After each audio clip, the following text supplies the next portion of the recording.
بسم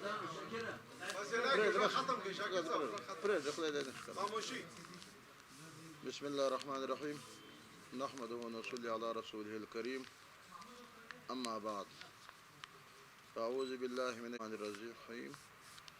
والذين جاهدوا فينا لنهدينهم سبلنا صدق الله العلي العظيم. میڈیا پرنٹ اور الیکٹرانک میڈیا کے تمام دوستوں اور ساتھیوں اور میرے مجھے شامل پارلیمانی گروپ کے اور جمعیت علماء اسلام کے کارکنوں تمام ارکان، آپ کو معلوم ہے کہ 3 دن سے جمعیت علماء اسلام بلوچستان کا صوبائی مجلس عاملہ کا اجلاس جاری تھا. دیگر ایجنڈوں کے علاوہ، دیگر مسائل کے علاوہ سب سے زیادہ اہم مسئلہ ہمارے زیر غور جو تھا وہ بلوچستان میں ریکارڈنگ کا جو مسئلہ ہے وہ جمعیت علماء اسلام کے زیر غور تھا. اور آپ کو معلوم ہے تمام دوستوں کو اور بلوچستان کے عوام کو کہ جمعیت علماء اسلام وہ جماعت ہے کہ بلوچستان کے حقوق کے حوالے سے دوسری سیاسی جماعتیں بھی بات کرتے ہیں، لیکن جمعیت علماء اسلام نے اگر تاریخ کو اٹھایا جائے تو جمعیت علماء اسلام نے سب سے پہلے حقوق کے حوالے سے کہ بلوچستان کو فنڈ رقبے کی بنیاد پہ ملنا چاہیے، اور وہ تمام جو کیٹیگریز تھے، جو فارمولے میں جو پوائنٹ تھے، انہوں نے قومی اسمبلی آف پاکستان میں 1988 میں سب سے پہلے جمعیت علماء اسلام نے اٹھایا. تو اس کے بعد تمام سیاسی جماعتوں نے اس بات شروع کر دیا کہ بلوچستان کو فنڈ رقبے کے بنیاد پہ دیا جائے. لیکن پھر الحمدللہ ایک وقت آیا کہ ہمیں فنڈ 100% تو رقبے کی بنیاد پہ نہیں ملا یا ہمارے پسماندگی کی بنیاد پہ نہیں ملا، لیکن یہی جمعیت علماء اسلام کے حکومت میں اور مرکز سے ہم نے NFC حاصل کر کے 20% ہمارے جو فارمولہ تھا، ہمارے جو کیٹیگریز تھی، اس کی بنیاد پہ ہمیں 20% کامیابی ملی. اور آج بلوچستان حکومت 655 ارب روپے یا 675 ارب روپے جب خرچ کر رہی ہے، 600 ارب، یہ جمعیت علماء اسلام کے اس وقت جو ہم نے یہ فارمولہ اٹھایا، ہم نے حقوق کی آواز اٹھایا اور تمام بلوچستان کے عوام نے ہمارے ساتھ دے دیا، اور پھر یہ ہم نے پکڑ کر کے جا کر کے یہ کامیابی ہم نے حاصل کر لی. تو پھر اس کے بعد آپ تمام میڈیا کے دوست، یہاں کے بلوچستان کے رہنے والے، آپ کو یاد ہے کہ ریکارڈنگ کا مسئلہ آیا. جمعیت علماء اسلام نے ہر وقت یہاں اسمبلی کے اندر یہ اٹھا رہا تھا، اور 1993 میں جو معاہدہ ہوا تھا ٹیٹیاں کمپنی کے ساتھ،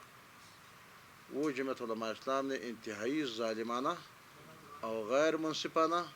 اور بلوچستان کے حقوق پہ ڈالنے کے مترادف قرار دیا تھا، اور یہ جمعیت علماء اسلام نے اسمبلی کے اندر مسترد کر دیا. لیکن اختیارات مرکز کے پاس تھے. لیکن جب اختیارات صوبوں کے پاس 18ویں ترمیم کے حوالے سے آئے تو اس وقت باقی سارے جو کارروائی تھا وہ تو ہو چکا تھا، لیکن صرف مائننگ لائسنس ریکارڈنگ کے حوالے سے رہ گیا تھا. تو اس مائننگ لائسنس پہ بلوچستان حکومت میں جمعیت علماء اسلام نواب اسلم ریسانی صاحب کی قیادت میں ہم حکومت میں شامل تھے، اور بہت بڑے اسٹیک ہولڈر کے طور پہ. تو پھر ہم نے اپنے CM کو، اپنے ساتھیوں کو ہم نے اس بات پہ مجبور کر دیا کہ اب مائننگ لائسنس ہم نہیں دیتے ہیں، کیونکہ اب اختیار ہمارے پاس آ گیا 18ویں ترمیم کے حوالے سے. لہٰذا بہت لمبی داستان ہے. آپ کو معلوم ہے کہ سپریم کورٹ آف پاکستان گیا، پھر لندن عدالت گیا، پھر آیا، پھر ہوا، پھر جو کچھ سارے تفصیلات آپ کے سامنے ہیں. تو بالآخر ہمارے اور نواب اسلم ریسانی کا جو مخلوط حکومت تھا، اس بنیاد پہ انہوں نے ختم کر دیا کہ آپ ریکارڈنگ پہ دستخط کر لیں، اور نواب اسلم اس کے لیے تیار نہیں تھے، بلوچستان حکومت اس کے لیے تیار نہیں تھے. مختلف کوششیں ہوئی، کروڑوں ڈالروں کے اپر ہوئی، جمعیت کو بھی ہوئی، CM کو بھی ہوئی، دوسرے لوگوں کو بھی ہوئی ہوگی، لیکن جمعیت علماء اسلام نے کہا کہ بلوچستان کے عوام کا جو خزانہ ہے یہ بلوچستان کے نسلوں کے اور ان کا تحفظ کا ہم نے جب ہم عوام سے ووٹ مانگ رہے ہیں تو مانگنے کے دوران ہم عوام سے 2 وعدے کرتے تھے کہ اللہ کے نظام کی حاکمیت اور غریب انسانوں کے اور بلوچستان کے حقوق کی حفاظت، ان 2 باتوں بنیاد پہ ہم نے ووٹ حاصل کیے تھے. لہٰذا ہم اس پہ کسی قسم کے کمپرومائز کے لیے جب تیار نہیں تھے تو پھر وہ حکومت ختم کیا گیا، چھٹی کر دیا. پھر گورنر راج آیا. پھر گورنر راج کے دوران ہمارے ساتھی سارے اسمبلی کے اندر پورا 1 مہینہ 2 مہینے وہ اسمبلی کو اسی بنیاد پہ چلایا کہ ہمارے حکومت ریکارڈنگ کے بدلے میں ختم کر دیا اور وہ سزا بھگت رہے. لہٰذا ہم اس کے لیے نہ بلکہ کئی سخت حالات کے لیے اللہ سے توفیق مانگتے ہیں، لیکن بلوچستان کے حقوق پہ کمپرومائز نہیں کریں گے. تو پھر اس کے بعد الیکشن ہوئی. اس کے بعد بھی ہم بلوچستان کے عوام اس بات کی گواہ ہے کہ جمعیت علماء اسلام کے ووٹ 2013 میں بھی اور 2018 میں بھی چوری کیا گیا. تو اسی بنیاد پہ کہ بلوچستان کی جماعت اور جمعیت علماء اسلام اس بات پہ کمپرومائز کے لیے تیار نہیں تھے. وہ تو 18ویں ترمیم کے تحفظ کرتے تھے، لیکن کچھ قوتوں کے لیے 18ویں ترمیم ناقابل برداشت تھے. وہ NFC کا جو جنگ انہوں نے لڑا طاقتور قوتوں کے لیے وہ ناقابل برداشت تھے، اور وہ ریکارڈنگ پہ کا جنگ لڑا وہ ان قوتوں کے لیے ناقابل برداشت تھے. لہٰذا ایسے لوگوں سے انہوں نے معاہدے کی کہ ان کے لیے بالکل ناقابل قبول لوگ تھے. کہا کرتے تھے کہ یہ پاکستان کے وفادار نہیں، یہ انٹی پاکستانی ہے. لیکن ان کو جمعیت علماء اسلام کے مقابلے میں ان قوتوں کو ان کے کہنے کے مطابق ہم نہیں کہتے، وہ لوگ کہا کرتے تھے. لیکن پھر بھی انہوں نے اس بنیاد پہ قبول کر لیا کہ یہ جو بلوچستان کا حقوق کا معاملہ تھا یہ زیادہ ان کے لیے ناقابل برداشت تھا ان کے رویے سے جو ان کے پہ الزامات لگا رہے تھے. لہٰذا ہم نے 5 سال پہلے بھی اپوزیشن میں گزاری.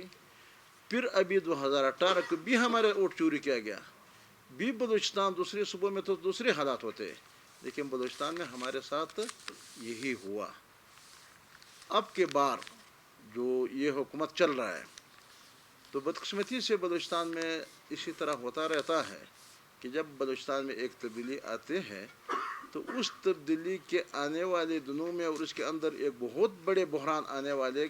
یا بہت بڑے بلوچستان کے لیے تباہی کا ایک منصوبہ جو آنے والے ہیں تو پھر یہاں تبدیلی لایا جاتا ہے. لہٰذا جان کمال کی حکومت ہم نے ختم کیا، لیکن ہم نے تو اس بنیاد پہ نہیں ختم کیے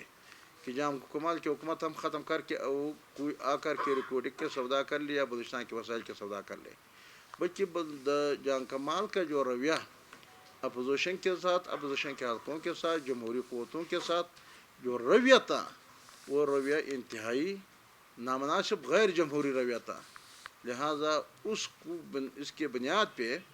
جمعیت علماء اسلام اور دوسرے سیاسی اور اپوزیشن جماعتوں نے ان کو ختم کر دیا. اور جب ہم نے ختم کر دیا تو دوسرا حکومت تو بننے والی تھے، لیکن ہم الگ تلگ رہ کر کے اپوزیشن کے اور ہم نے اپنا اپوزیشن کا راستہ لے لیا. اور انہی قوتوں نے جن قوتوں نے تبدیلی لانا تھا تو انہوں نے اپنا حکومت بنا دیا. لیکن تبدیلی کے بعد اب کسی کو خیال نہیں تھا کہ یہ حکومت یہ اس لیے تبدیل کرتے ہیں کیونکہ ہمارا تو اپنا خیال تھا کہ ہم حکومت تبدیل جب کر رہے ہیں تو ایک غیر جمہوری نسبتاً یہ شخص شاید یا یہ لوگ شاید نسبتاً جمہوری ہوں گے اور ہمارے ساتھیوں کو ہمارے حلقوں میں ہمیں اپنا جمہوری حق مل جاتے ہیں. لیکن ہوا یہ کہ حکومت آتی ہی تو ریکارڈنگ کا معاملہ شروع ہو گیا. آپ میڈیا کے دوست بھی اور سارے دنیا دیکھ رہے تھے، لیکن ہم بھی خاموش نہیں بیٹھے. آپ کو یاد ہے کہ جب یہ معاملہ وہاں اسلام آباد میں حرکت شروع ہو گئی، اس پہ میٹنگیں شروع ہو گئی تو ہمارے اپوزیشن لیڈر نے تمام اپوزیشن جماعتوں کو اکٹھا کرا دیا کیا اور مکمل پریس کانفرنس کر دیا کہ اسلام آباد میں کچھ ہونے والا ہے. لہٰذا ہم ان حالات پہ نظر بھی رکھیں گے اور ہم بیدار ہیں اور ہم بلوچستان کے حقوق کے پاسبان ہے، اور کوئی بھی اس طرح نہیں کر سکتے کہ کوئی اس طرح ان حالات سے فائدہ اٹھاتے ہوئے اور ہمارے یا خاموشی یا ہمارے ان کے بارے میں نرم رویہ وہ اس طرح استعمال کر کے کہ شاید اب حالات اس کے لیے مناسب ہے، کیونکہ جمعیت علماء اسلام بھی خاموش یا ہم نے اس طرح کر دیا کہ جہاں کمال کے بدلے میں جو حکومت ملے، لہٰذا ہم نے فوراً پریس کانفرنس کر دیا، اور پریس کانفرنس آپ لوگوں نے شائع بھی کر دیا، آپ لوگوں نے دیکھ بھی لیا۔ لیکن اس کے بعد اسمبلی کے اندر ہمارے ساتھیوں نے خوب اس پہ اور اس مسئلے کو اٹھایا، اور حکومت نے اپوزیشن نے حکومت کو اس بات پہ مجبور کر دیا کہ اس طرح تو ہم اسلام آباد وہاں بیٹھ کے یہ معاملہ تو ہم جو سودا کرنا چاہتے ہیں، جو بلوچستان کے خزانے کو ہم سودا کریں گے، تو اس طرح تو ابھی نہیں کر سکتے، کیونکہ ان لوگوں کو تو پتہ چلا۔ تو انہوں نے دوسرا ڈرامہ شروع کر دیا این کیمرہ سیشن کے حوالے سے، اور ایک کمیٹی بنایا نام انہوں نے بنا دیا، اور کمیٹی میں ہمارے طرف سے بھی کچھ لوگ ڈال دیا، اپوزیشن لیڈر اور ہمارے یونس زہری صاحب اور دوسری سیاسی جماعتوں کا بھی، اور وہ سمجھ گئے کہ ایک کمیٹی سے بھی کام ہم نہیں چلا سکتے، وہ کام نکالنا چاہ رہا تھا، اور بلوچستان کے عوام کے آنکھوں کے اندر وہ جھونکنا چاہ رہا تھا کہ تاکہ ہم ان کو بیوقوف بنا دیں۔ تو انہوں نے این کیمرہ سیشن کے حوالے سے کہ ہم این کیمرہ سیشن بلاتے ہیں، اور وہ اس لیے کہ ریکارڈ پہ بھی کوئی چیز سامنے نہیں آ جاتے ہیں، اور ہم اب اپنا کام بھی نکال لیتے ہیں۔ تو ہمارے ساتھیوں نے پھر رابطہ کر دیا، ہم تمام سیاسی جماعتوں نے یہ مناسب سمجھا کہ اگر ہمارے لوگ وہاں نہیں ہو تو ان کے سارے سازشوں کا تو کوئی پتہ ہمیں نہیں چلتے ہیں۔ تو ہمارے ساتھی اور اپوزیشن کے لوگ سب وہاں گئے،